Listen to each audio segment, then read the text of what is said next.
to get it, man. Get your tail, it's a different lane.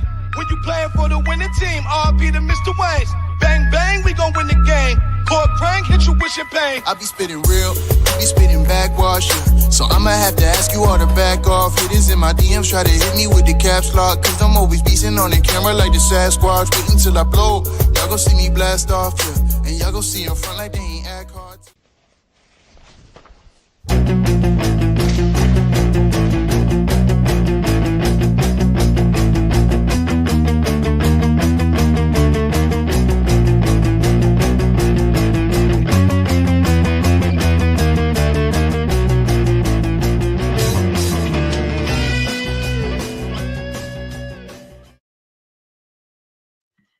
Well, hello.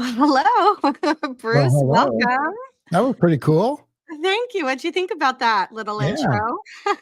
I'm like, wow, that's me. I was trying to find the Batman theme song, but that was the closest I could come to. So I'm a bad man. there you go.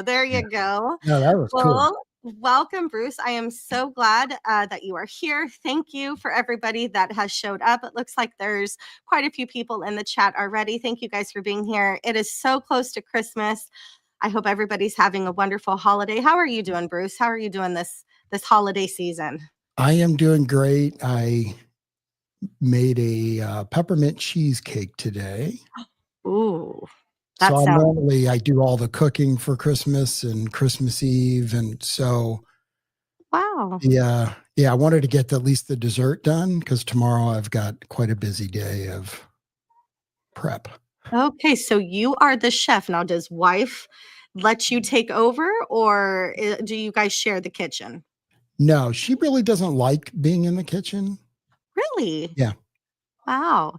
So I'm getting a visual here, because if your garage is as beautiful as it is, I can only imagine what that kitchen is looking like. Oh, it's my dream kitchen. Oh. When we bought this house, if I could have designed like what my dream kitchen would look like, Oh my goodness. the whole house, honestly, we lucked out because we didn't change a thing. We loved it. I mean, imagine moving and not having to just touch a single thing. No, it's heaven. It is. Right? It was pure, just like God or luck or whatever. I don't know, but it was the right location. I mean, it was everything. So That's amazing. A kitchen, a dream kitchen, again, I could have a dream garage, I could have a dream house, but the kitchen is, like, for me, what makes it. Like, if I'm looking at any house, that's where I'm going first. And if there's not an equipped kitchen, I'm out of there. Like, I don't care what the rest of the house looks like or not, that kitchen's got to be stacked. Well, it becomes the gathering place. And it really is just, I mean, I'm so fortunate. I feel just so grateful for being back in St. Louis. We lived in Louisiana for 8 or 9 years for my job, and they allowed me to work remote. And so we were able to move back to St. Louis and find this house. And it's just like, that's awesome. That's awesome. Yeah. Well, again, this is For the Love of Details, guys, episode 4 with Bruce Weinberg. This is titled More Than His Garage. And we are just going to jump right into it. Bruce, are you ready? All right. I hope everybody's ready. So we all know Bruce from Bruce's Garage. Amazing. We're just talking about it, or I was catching on to, Thor's Live, talking about your camera work and your videos. I mean, they're spot on, we're going to have to touch on that in a little bit. But before all of that, Bruce, I don't know that many people know your whole backstory. Like, we know Bruce, we know you have this amazing house and you had a garage that you needed to do something with, and detailing just kind of fell into its place. And I mean, it's an amazing, I would spend all day there. But who is Bruce outside of his garage? I think that's where I want to start with today. So can you give us your backstory, Bruce? Where are you from? What was your childhood like? What was it like growing up with Bruce? Well, so I'm from the St. Louis area. I grew up here. Ever since I can remember, probably it started, I think, 5th grade, but I always wanted to be a paramedic. Oh. That was my absolute focus and goal. And so I hung out at the firehouse. I watched Emergency on TV. In fact, I've got stuff here in my office that are collector's items from Emergency. I have a photo on my wall that was signed by Randy Mantooth, who starred in that. And so that was a big part of me growing up, was that, frankly, that obsession almost, and just intense focus. And my dad, my mom passed away when I was 9.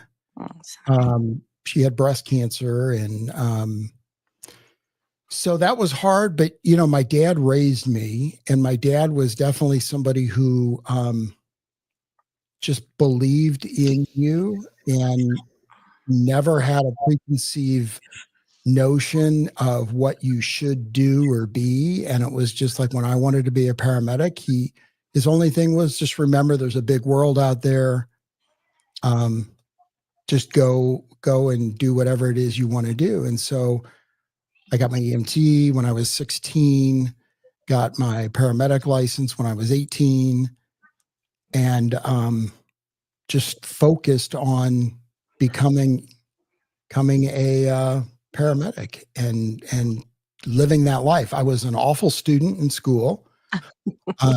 Elementary school was, you couldn't have had a worse behaved student. Let me just say that. Like, was there a reason for that? Sorry. I think, I think part of it was I probably had ADHD and wasn't diagnosed. Okay. I've been diagnosed as an adult, so now it's under treatment. Yeah. But, that's a whole nother issue. But yeah, I was just gonna say we'll go there later. Yeah, no, it was great. I just wasn't. I don't know. I think that was probably a lot of it. I don't think I even saw the value in school. Just as a little kid, it was like, I want to be a paramedic. That's all I wanted to do.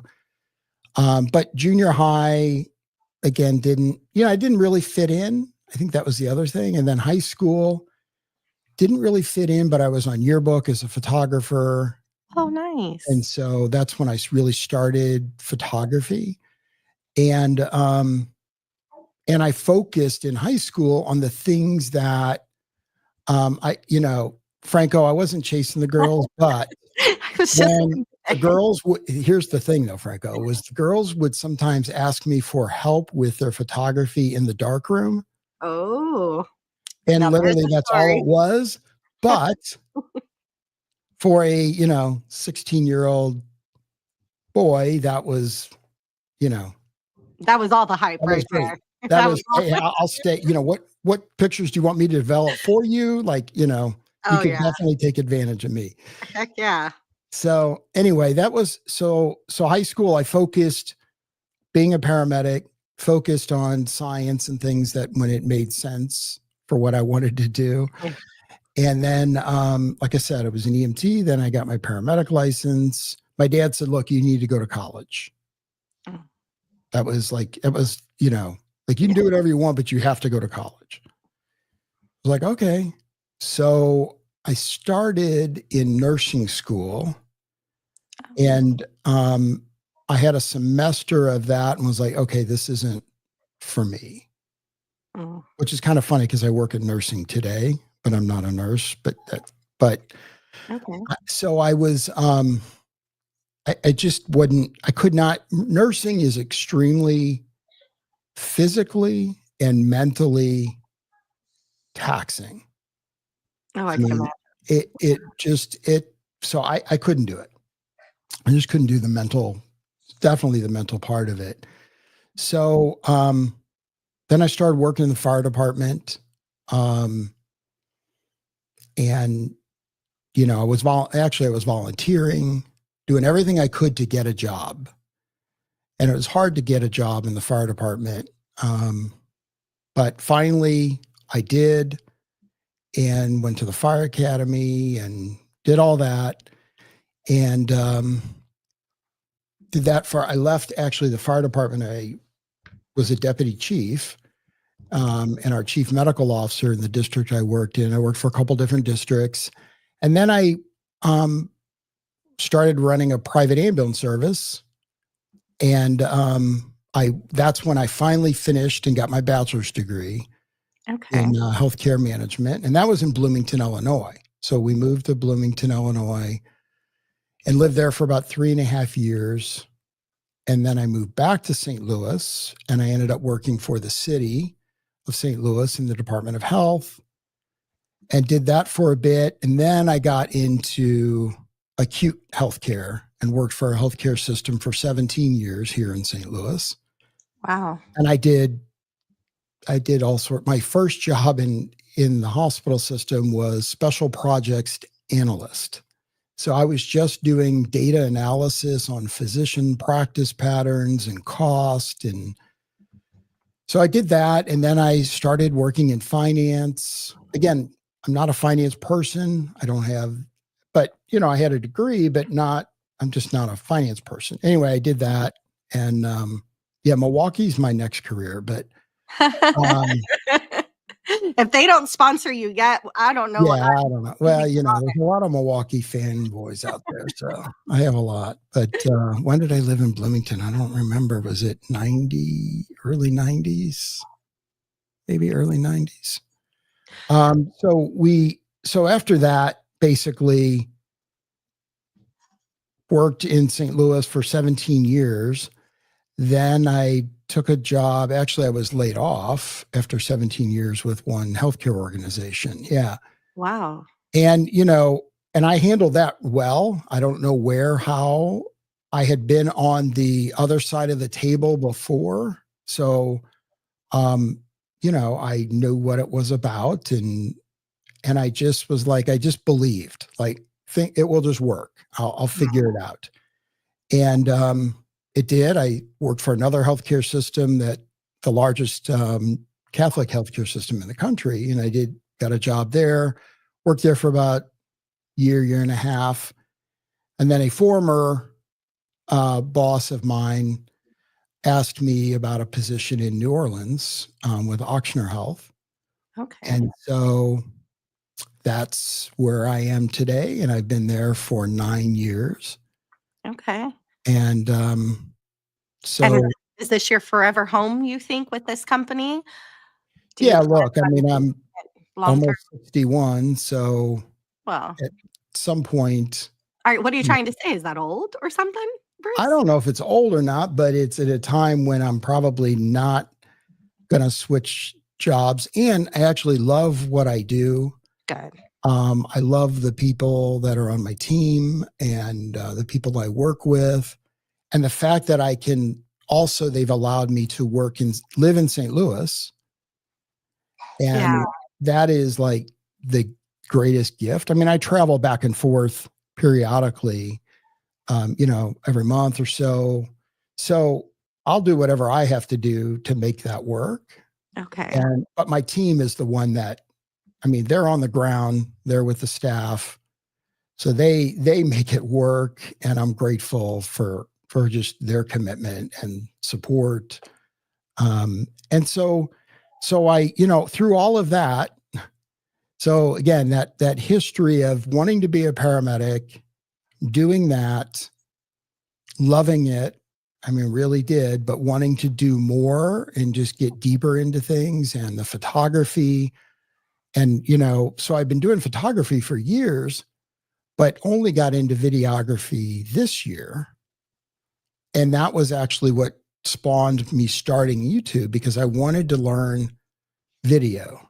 Yeah. I had never shot video outside of picking up my phone. Didn't know anything about audio, didn't know anything about video. And I love to learn. So that kind of changed. Remember, in my junior high and elementary school and high school was not the ideal student by any means. But that changed once I found the passion. Then I felt like I had the confidence to go, I can do anything that I put my mind to. I went to law school for a semester while I was working full time. And I'm like, okay, well, that's definitely not for me.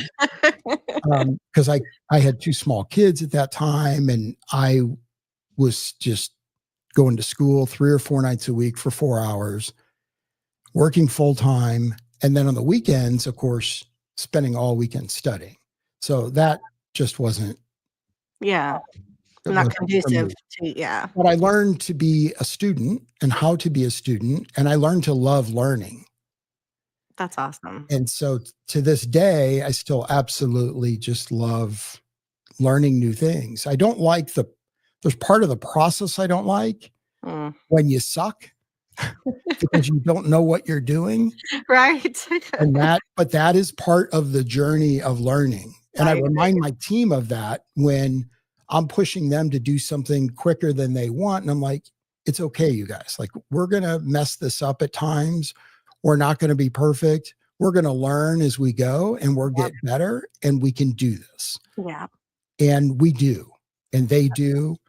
And I've done. And it's humbling. I mean, it doesn't mean I enjoy not knowing how to do something. I don't, but I enjoy conquering that challenge. That's awesome.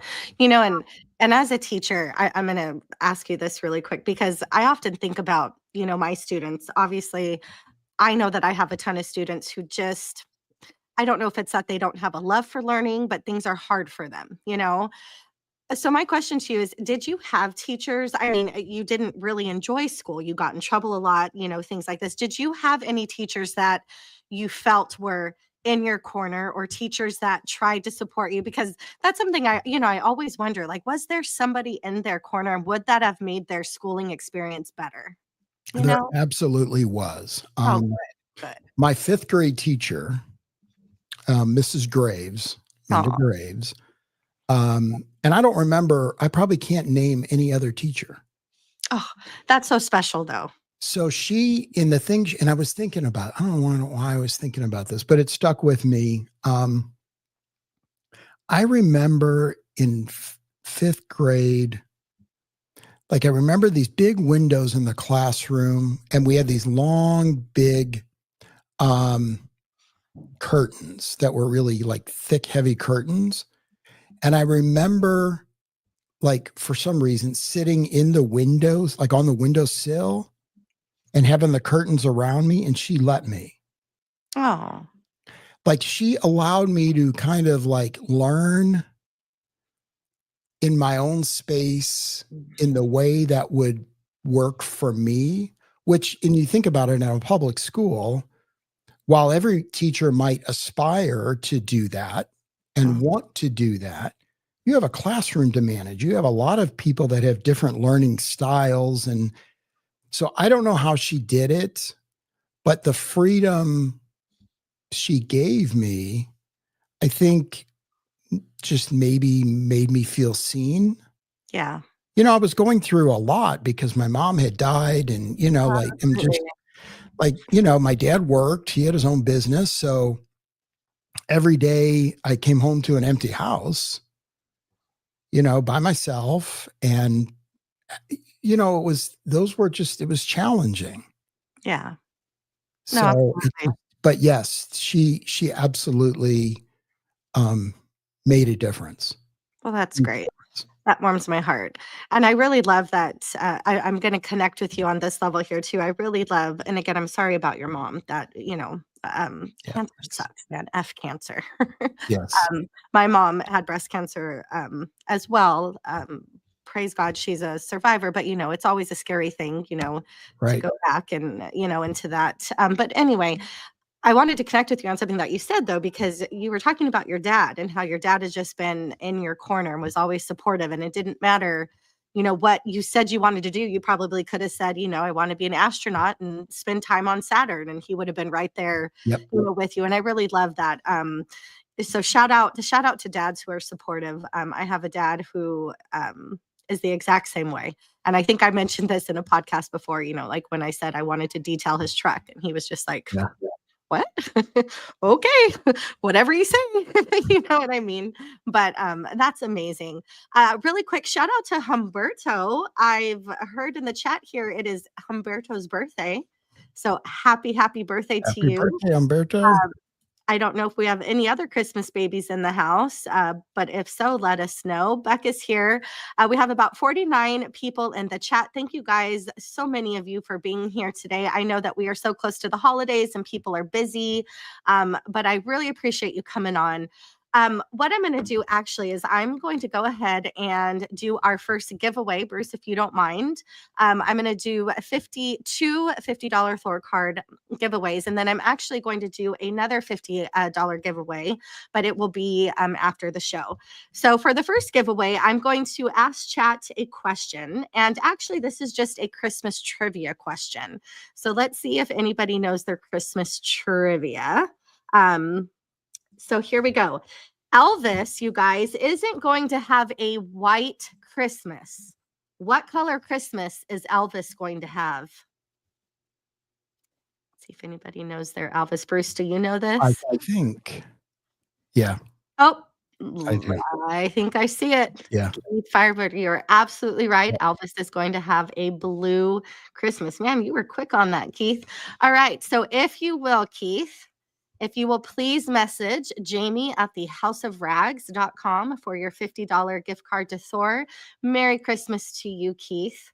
And again, we will do another giveaway here in a little bit, but let's get back to Bruce here in the house. Beautiful backstory. So quick question. When in all of that did you meet your pimp? We all got to know. Yeah. So, yeah, my pimp. So I met her, my wife. Oh, sorry. For those of you who for those of you that don't know. I've been dying to ask you that, by the way. This is a good one. So I met her at St. Louis Community College, and I was teaching a class she was in. Really? Yeah. Well, okay, so things are getting okay. This is what I'm talking about, Bruce. It's Christy. You know that I told you nothing was off limits. So this is the best thing I've heard all day. So, I mean, again, explain, because we can't stop here. Let's go, Bruce. Oh, we can't? Well, so she doesn't like the story. Oh, man. She brought me an apple. Oh, and she says, no, I didn't bring. To this day, we've been married 32 years. She would say, no, I did not bring you an apple. I had an apple left over. Oh. And I asked you if you wanted it or something. I'm not buying it. Are you buying it? I didn't. So yeah, that's kind of all she wrote. And we got, I don't remember, a couple of years later, I guess it was. She'll kill me for not remember that. But we got married, and did she get extra credit? No, okay, that's the other thing that she will. She's probably watching, but that's the other thing is she got a C. Oh no! You gave her a C? Well, I give the grade that you earn in the classroom. That's it. That apple. That's why that apple really wasn't for you. Her story would have been different had she gotten an A for apple, Bruce. Yeah. Come on. What class was it? It was emergency medical technician. Oh, okay. Okay. Yep. So did she become an emergency medical technician? She did. Okay. I don't think we worked, we did work together. Well, we worked together. Yeah, Kimberly. We worked together at actually one of the music venues here in St. Louis, where they had EMTs and paramedics on site. And so we did work there together, which is then we realized that we can't work together. So to this day, we both would be the first to say, we're just not, no, we cannot work together. You guys just, is it personalities or? Yeah, it's I think it's we're really different. Oh, okay. Opposites attract. Yes, they do. Yeah. But, so I irritate the heck out of her with many things. And similarly, it's just not, it was not like just a good mix at all. And shout out to anybody that can work with their spouse, but we can't. I mean, Yeah. we learned that, and but it was fun.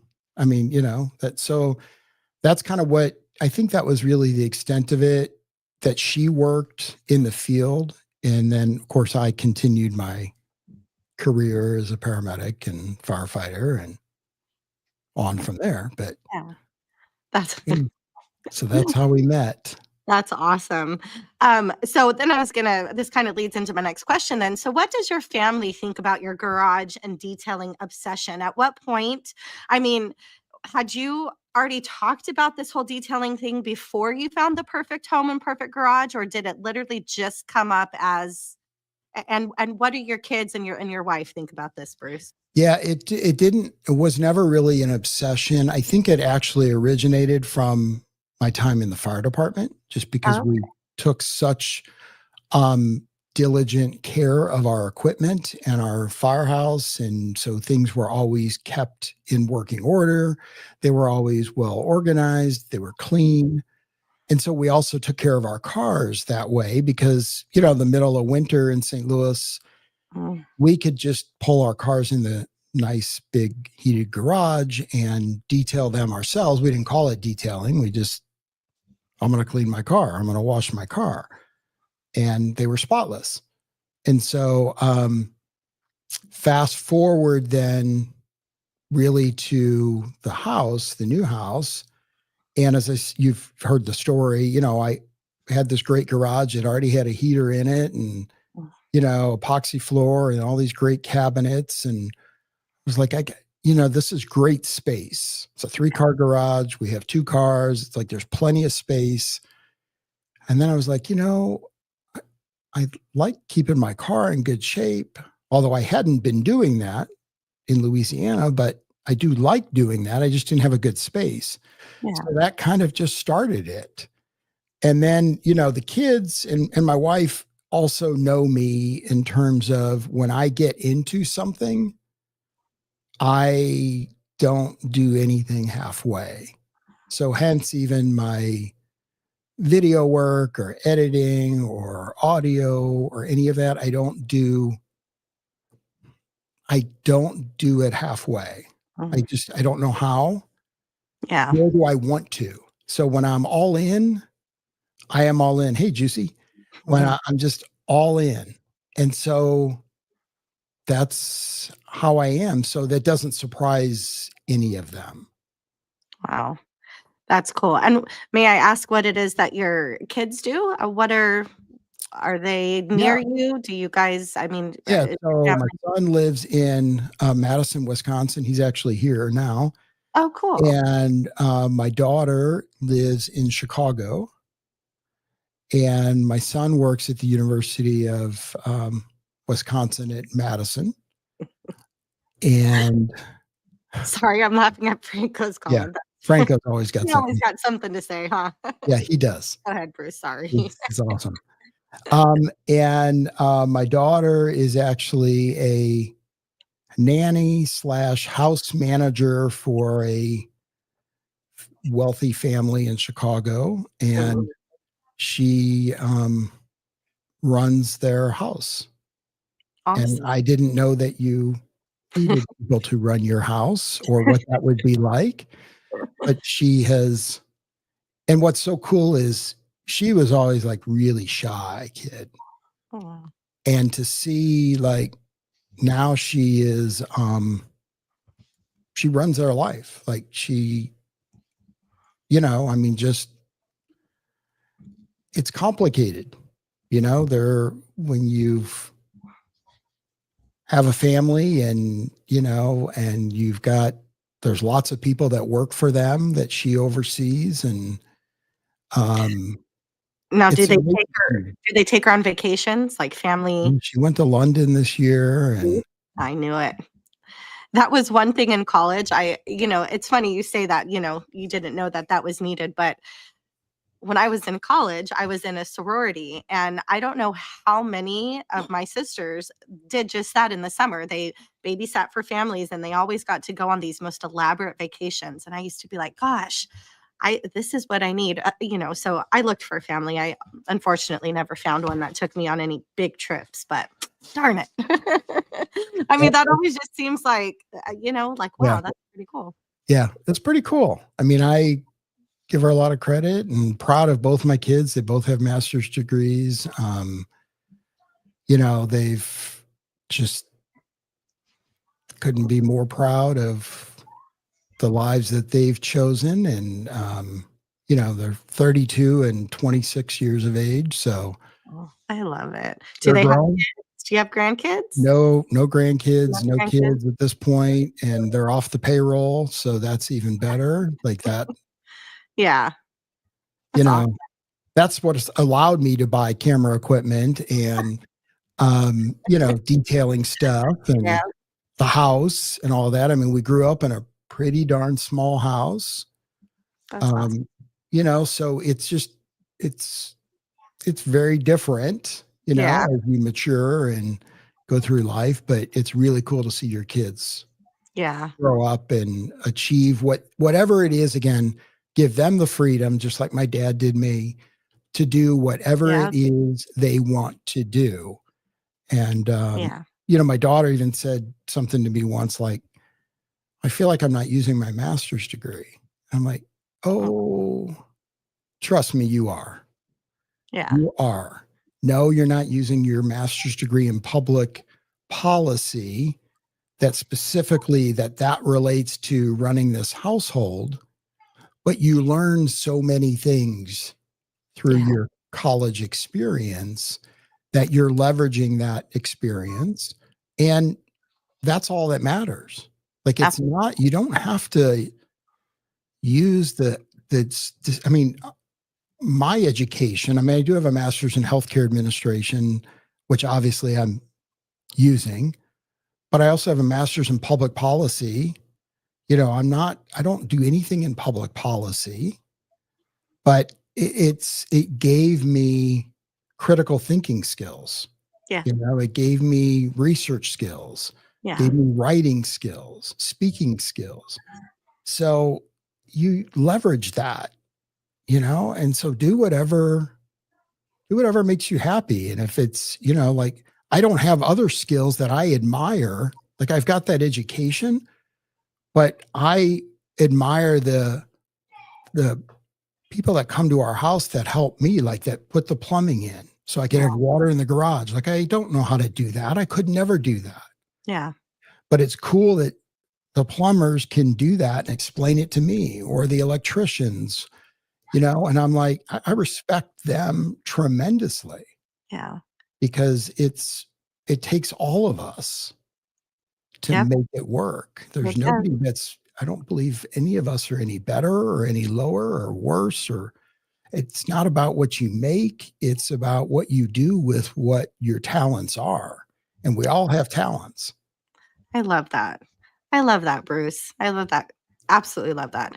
I feel the same way. My kids, I have young kids, but I have one who just turned 18 and is starting her freshman year in college. And she was so sure of what she wanted to do, going through high school. And, she was in the criminology academy and, spent summers at the FBI, teen summit, and thought she wanted to be a forensic analysis. And now she's, so she's kind of starting to get to that point where she's like, I don't know, this is what classes, am I supposed to take, and all this anxiety. And I'm like, girl, I promise you, you're only a freshman and this is your first semester. You might change your mind 300 times, before you're done finding your way, but the experience that you're gaining, no matter what classes you take, is what's important. So I love that you said that. People, I think we all think like, and we're forced to make these decisions around like what we're going to do for the rest of our life. Yep.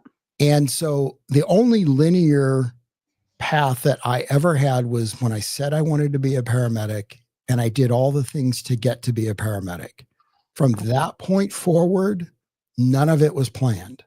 Yeah. So I didn't plan to be working inside of nursing in a healthcare organization, in a hospital system. That was never on my radar. When I was working in finance, I went to our CFO and I said, I'm tired of doing all this analysis and handing it off to people and never hearing anything. I have no idea what they do with it. I have no idea if they execute on it. I want to get into operations. And he was like, okay. And they moved me into nursing to help them with obviously the non-clinical operations. So finance, budgeting, staffing, scheduling, productivity.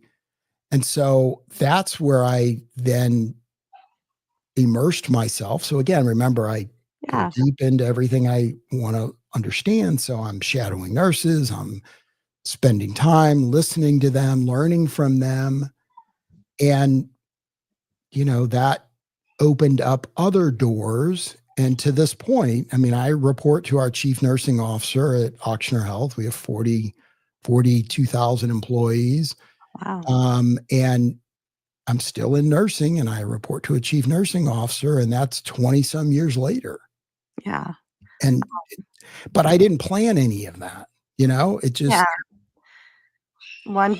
doors open and you enter them. No, yeah. absolutely. And so that's where I learned, like, you don't have to plan, and I'm a planner, but you don't have to plan on, just look at what doors open and when they open and decide if maybe that's something you want to do.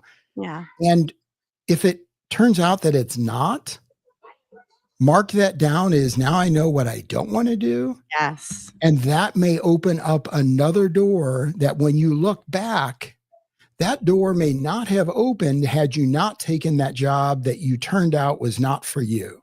Yeah, I totally agree. Totally agree. But it's so hard at 18 to, even if you explain all of that, yes, there's still that pressure of, but what am I going to do? Yes. And when you get older, you kind of go, it'll work itself out. Yeah. Like you'll figure that out. Yeah. And she's such an old soul. I've always called her an old soul. She's just wise beyond her years. And sometimes I think it's both a blessing and a curse for her because, she wants things figured out. And so, again, having these talks with her, it's like, she gets it, but she's like, but I just got to know, so anyway, I love that. Really quick, Bruce 404 is asking, what is your favorite polisher? Well, my favorite polisher's Milwaukee. How did I know? Well, and it's not, as I've said, it's probably not the best. I haven't used a ton of polishers. I've only used a couple different ones. And so I went with Milwaukee because I had some other Milwaukee tools, and I do not like having 5 million different battery systems around. Yes. I'm finding that to be difficult, finding all of the different battery packs. And I don't have a station where, like I think Eddie and a couple people, they have such a beautiful shelf that has room for all of these, battery packs. And mine are like up here and up there and in this drawer. And I got to find, it's a mess. So I agree that having one system makes much more sense. Yeah. I do have the Rupes 3-inch and the Nano. So I do have those batteries, but that's it. Like I resist. Yeah. It's like, that's my boundary. Yeah. So Bruce, we will get into some detailing questions. But before we do that, I am going to take you through what I call the hot seat. Okay. I don't know if you've been on and kind of heard what this is. And I'm going to, again, call this the holiday edition. So I'm just going to ask you 10 simple questions that you're just going to kind of give me an either or answer to. Are you ready? I'm ready. All right, here we go. So real tree or artificial? Artificial. Okay. A Christmas Carol or a Christmas Story? Christmas Story. Build a snowman or go sledding? Sledding. Multicolored lights or single color? Single color. Do you open presents Christmas morning or Christmas Eve? Both. There you go. Snow flock or tinsel? Tinsel. Okay. Eggnog or cider? Neither. Neither would be my answer. How about wrapping gifts with paper or throw them in a bag? Oh, well, no, the pimp is very particular about wrapping. Oh, I'm not great at doing that, but she is. And oh, so wrapping awesome. paper. So she stays out of the kitchen, but you stay out of the Christmas wrapping.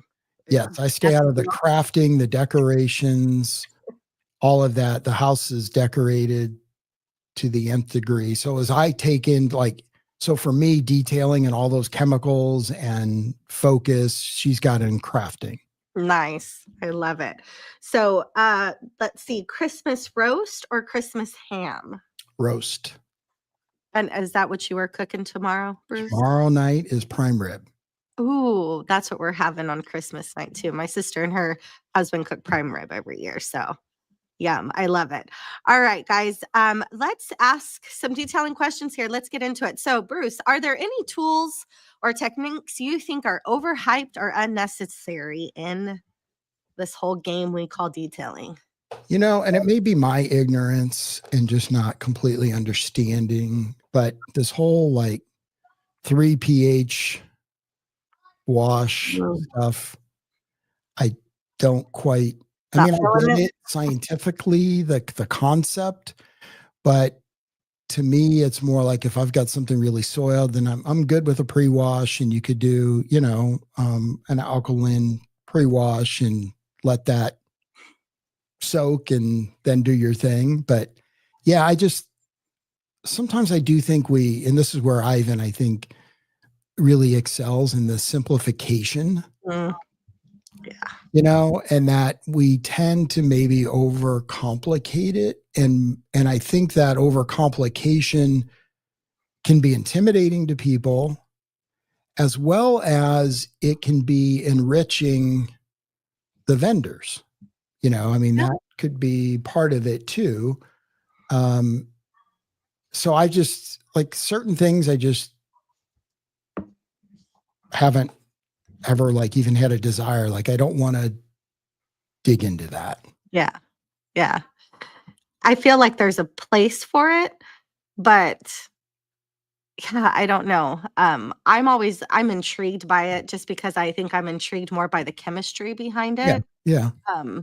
It's the whole time factor. Yeah. Right. For me, that I'm not sure is worth it. I mean, as a DIYer, I guess it's, you know what I mean, but for the professional, I don't know that I see, you know what I mean?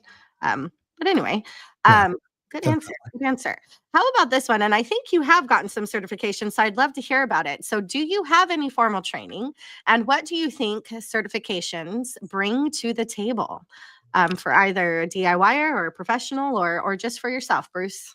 Talk to us about what you've been doing. I'm glad that you brought this one up, because this one baffles me a little bit in the detailing industry. So I'm a member of, the IDA, International Detailing Association. And I did that because I wanted to add, I believe, some credibility to my channel. And then I wasn't just some guy hanging out in the garage saying, do this. I felt like it would add some credibility.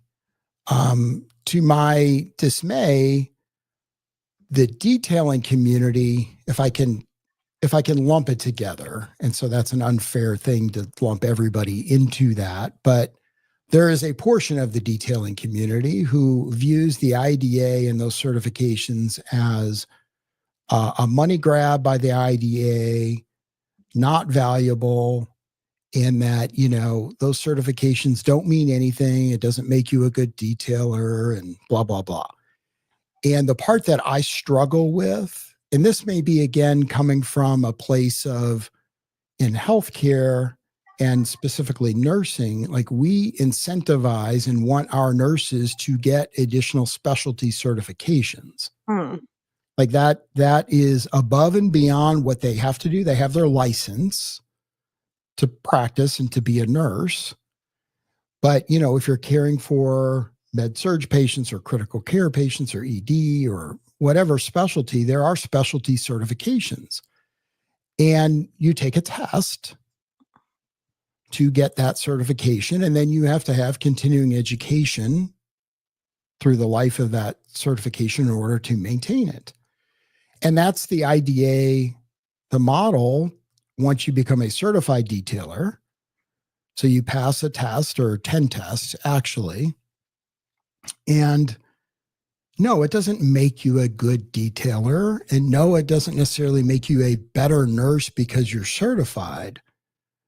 But what it does say is that you're committed to your education.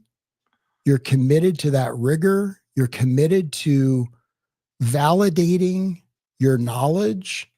And you do learn, like I learned.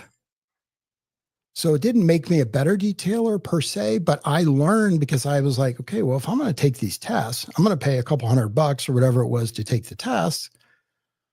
I'm better pass them. Right. So then I started kind of like studying and trying to like, what are the topics? And so I learned by doing that. And so then I just recently got so they have the IDA is, you get your certified detailer. That's all just written tests that you do online. Mhm. And then you can get the next level, which is skills validated, which you go in with a proctor, if you will, and they actually watch you do these things. And so I did that this year, actually. And so I'm now a certified detailer with skills validated. And so that was, again, but I even asked because I was going to do a video on this, and I may still at some point, but I posted to a Reddit group around like, and I said, look, here's who I am. I'm a DIY guy, but this is, I'm a member of the IDA. I mean, full disclosure, but I'm like, Yeah. why do you tell me what you think about that? And there was a couple people that were like positive, Mm-hmm. and, probably 8 or 10 more that were very negative. Yeah. Just like it's a waste of money. There's no value. The public could care less. They don't ask to see your certifications when you want to do their car. And I'm like, I get all that. I absolutely do get all of that. But I disagree a little bit because I do think that while you as a detailer may say it doesn't make you any better of a detailer, and I'm not saying that just because you're IDA certified, you're a great detailer, Yeah. more than if you're not certified that you're not a great detailer. Like those two don't. Yeah. They don't go hand in hand. Yeah, they don't go together. Yeah. But if I was running a business, Jamie, come on. If I was running a business, I'd want my team to be members of the IDA. I want them to be certified. I would incentivize them to be certified. I'd pay them a little bit more if they got certified. And you bet I would be putting that on my website. I'd be putting that in all my literature. And does the public know anything about it? No. Yeah. Any more than you or I know when we go to a mechanic and it says they're ASC certified. Yeah. Yeah. I don't know anything about that. Yeah. But if it's between, do I go to this ASC certified mechanic or, Billy Bob's garage? Well, I mean, if I know Billy Bob and I know Billy Bob's work and somebody's referred him, okay. But if I don't, and all else being equal, and I don't know either of these parties, I'm going to the certified place. Yeah. So that's kind of why, but it was interesting to me because they just didn't feel like there was value in it. And I'm okay with that. And to me, part of what I want to do or wanted to do in that video is also to take a charge to the IDA and say, look, you've got a large constituency or potential constituency that doesn't see value in what you're providing. So you better figure out what you need to do, to keep going and start providing value. Find out what they need or want, or help them understand how what you offer can be valuable to them. Yeah. Those are great points, Bruce. And I'll be honest with you, I have heard and seen or have seen a lot of negativity about the IDA, I think just on Facebook and in certain groups that I've been on. And I don't know enough about the IDA to even have an opinion. But it is crazy because I think you do see more negativity than not. And I wonder if it is the actual organization, is it the people behind it? Or, so let me ask you about the certification, because I'm wondering, okay, do people try to get certified and then just get denied? Or what is the process like? What do you have to do to get certified? What kinds of tests do you pass? And I'm wondering, did these people maybe not pass the test? Now they have a bad taste in their mouth, or what is? Well, what they is probably don't want to pay. So or at least what some of them said, they don't want to pay the dues to be a member. Okay. And like, Oh, so there's if I'm dues. going to be, Is it yearly, like a yearly thing? yes, yeah. Okay. So that's step one. And of course, if you're a detailer, you got a small business, and I don't even remember, Becca, that's a great question. I don't even remember what the annual dues are. I'm going to guess it was maybe a couple $100 or something. So, but that's a lot of money to just give to say I'm a member of something. Yeah. And so and for me, it wasn't, not only because again, the money part was not as big of an issue, but because I came from a frame of reference of certifications were good things. Like as a paramedic, even I had a bunch of different certifications. I had trauma certification. I had pediatric in fact, I remember flying myself to Minnesota in my early 20s to take the first pediatric life support course, advanced life support course that was offered before it ever became a kind of a standard. Yeah. Because I wanted to be better. I mean, I wanted the experience of like, how do I become better at my job to care for children? And so going into the IDA was it was a no-brainer because I came from that point of view. But I get how others couldn't. So then you have these tests. They tell you, here's the topics. Like one of them might be like leather care or exterior washing, polishing. And then it's an online, and I don't remember how many questions. I mean, they were probably 20 to 30 questions each exam, multiple choice. It wasn't timed. You could do it online. And again, tests didn't intimidate me because I've just you're used to that. But I could see where that. I mean, I was still nervous because I didn't want to fail it. Yeah. And I don't. Well, maybe one or two I scored 100%. Most of them I did not. I think some of them I scored in the 80s. I mean, and the thing they didn't do that I would have liked to have done is to see what I missed so I could learn. Because again, to me, testing is another way to learn. Yeah. So you do that. And then once you pass all of those, then you get that certification. And then you do pay. So you have to pay to take the test, and you do have to pay then annually to keep that up. Yeah. And do so many continuing education, watch webinars, like 8 hours or something. Yeah. So you do that. And then the skills validation is you go to wherever they're going to do testing. And actually mine was, we were going to see my daughter in Chicago, and they were doing testing at Turtle Wax at their main office in a suburb of Chicago. And I was like, oh, I'm going to do this while I'm there. Okay. And so they had a car there, and they had all the equipment in their garage. And then they're like, okay, so you're going to wash this car, tell me what equipment you're going to get ready. What are you going to look at? What do you look at on the car? And they just ask you questions, and they got a checkoff sheet. And so this was reminiscent of what I did as a paramedic instructor, as well as what I went through as a paramedic. You had a written and practical exam. So it wasn't just a written exam. We had to demonstrate and care for patients with a state examiner watching you and grading you in order to become a licensed paramedic. Oh. And in fact, when I was a paramedic in Illinois, it was a little bit different licensure. And our medical director, our physician, tested you every single year. You had to go through that practical exam every year on your department's protocols. So you had to that was just routine. So this was just reminded me of that. And he also helped me during this skills validation. Like there were things I didn't say or do. And he was like, don't forget, you want to, like, one of the pieces of safety equipment is an apron. Yeah. Okay. Well, I didn't say apron and I don't wear an apron, but I am cognizant of things like my belt buckle.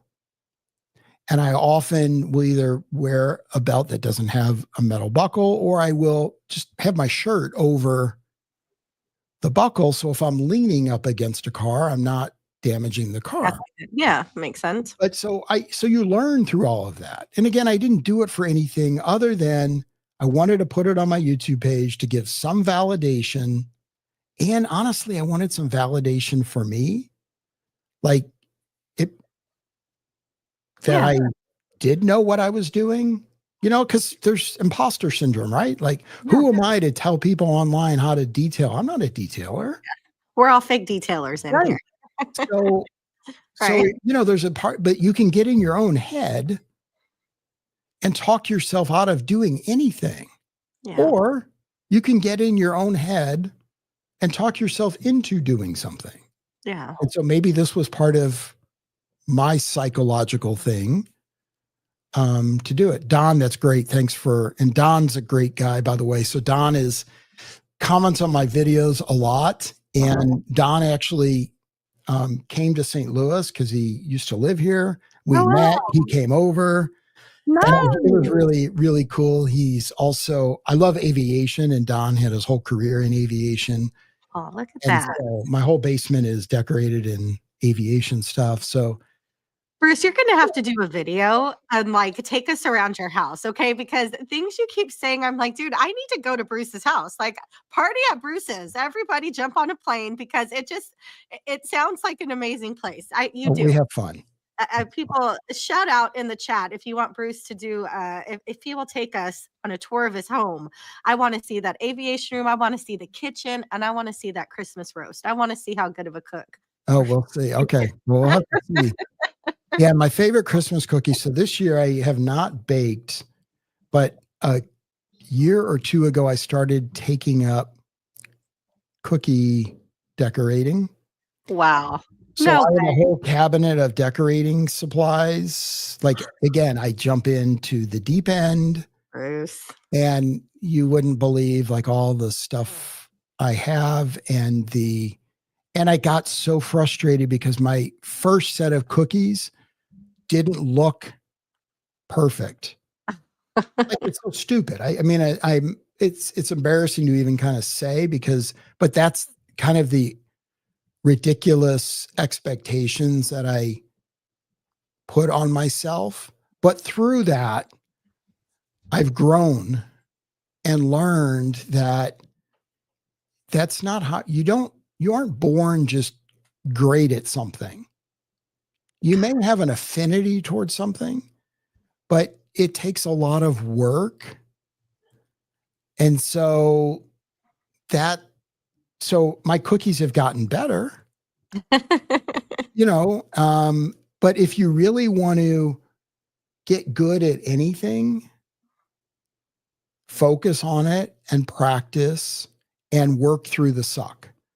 I love it. Because you will suck and you will be embarrassed by it. I mean, go look at my first videos, and probably a year from now, look at the videos I did this past month. And my goal is to always get just a little bit better. So that's what we can all ask for, right? Yeah. I love your perspective, Bruce. We have a question for you here from Wes. What's your favorite adult drink? So I don't drink much, but when I do, gin. Gin. Ooh. Nice. Bruce and Keeve bake cookies. I know we need it. Okay, we need a collab. Bruce in the kitchen. Bruce and Keeve in the kitchen. I don't know, but that would be fun. And I could imagine your baking setup looking just as legit as your Milwaukee setup in your garage. Can y'all imagine? I could just imagine. I do have this. So I've got one hole in our pantry. My wife gave me this whole section, and I've got bins of Oh, I like these are sure my, did. gel colors and Oh my my sugars and just all the tools. This But is yeah, amazing. This is amazing. So really quick, I want to go ahead and do another giveaway. We're coming up onto the hour mark. Gosh, Bruce, you you are just an amazing human. I again, I know who you are. Obviously, we were in DIY yeah, tuber together. yeah. Congratulations on that, by the way. Thank you. Can't wait to see how you continue in that program. Um, but just learning about you today, this stuff, I am just blown away. Um, Well, thanks. you are so humble. You are so gosh darn intelligent. Your everything about you is so impeccable, but it's not an annoying impeccable. Some people can be kind of annoying with it. Yeah, I You try not to be and it's not. and You just come off as just such a pleasant, amazing, humbling, just gosh, I am blown away by you tonight, okay. Bruce. So I want to do another giveaway, you guys. This is going to be another Christmas trivia. So here we go. Here's the question for another $50 gift card to Thor. Merry Christmas to the winner, which you will then give Jamie at the House of Rags your information so he can get that to you. So here we go. If you guys know anything about Christmas movies, I'm going to ask you about my favorite Christmas movie, which is in the movie It's a Wonderful Life. What happened every time a bell rang?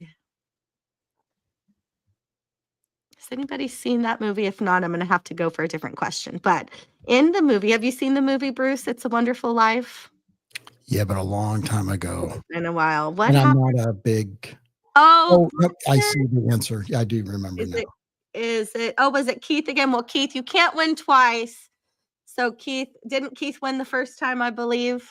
He did. So I'm going to give it to Kimberly MC. You are absolutely right. Kimberly. Angels get their wings. That movie is such a great movie. So awesome, Kimberly. Congratulations and Merry Christmas again. Jamie at the House of Rags for that $50 gift card. And we just hit a little over the hour mark. Bruce, I know that you are 3 hours different than I am, so I'm not going to keep you on any longer. Merry Christmas, Bruce. I You wish too. you You the too. happiest of holidays. Thank you. I again thank you everybody for being here. You guys are absolutely awesome. Merry Christmas, and I'll see you on the next one. Thanks everybody for joining. Bye, you guys. Bye.